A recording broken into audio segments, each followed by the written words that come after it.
Since we're royally dedicated to telling all sides of the story, we're bringing in one of the leaders of an organization that works toward a democratic alternative to the monarchy.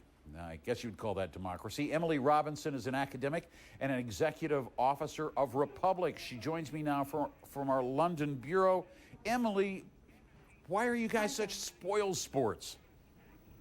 I don't think we are, actually. We're organising a massive sort of traditional British street party ourselves, which actually is probably going to be bigger than a lot of the sort of pro-royal street parties that are going on. You know, we've found that there's not a lot of interest in that at all. But we're going to be organising a big day with lots of bunting and cake and all those kinds of things, but to celebrate democracy, to show that you can have all of these things. You can be a patriot, you can be fun, but you don't have to celebrate privilege while you're doing it.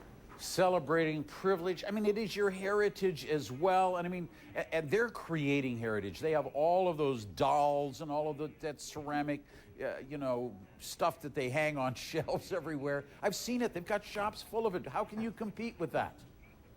Well, we are trying to compete with it. We have our own mugs, which I have some here that say "I'm not a royal wedding mug" on them. All right. Which have been flying out of, I mean, we can't keep up with orders. We've had to take on new staff just to deal with the orders for these things. In terms of heritage, I mean, Britain has a long tradition of democracy, of republicanism, of sort of ordinary people doing extraordinary things. To think that our entire heritage just comes down to this one family, I think is doing our country a disservice, really.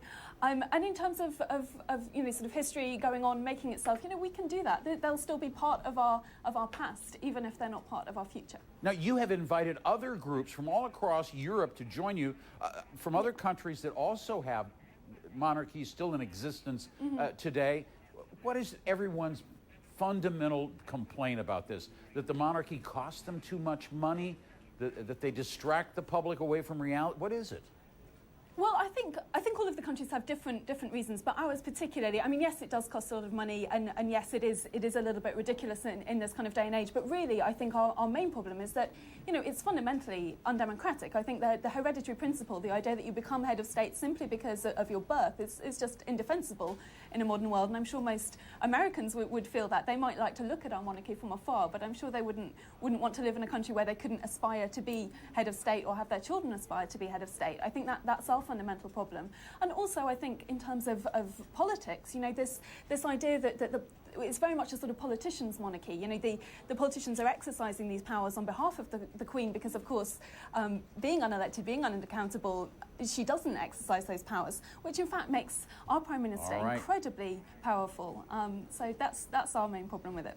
All right. We'll be looking for you, a little competing celebration party, street party out there in London on wedding day. Thank you so much, Emily, for joining us in this. Thank you. Nice to talk to you.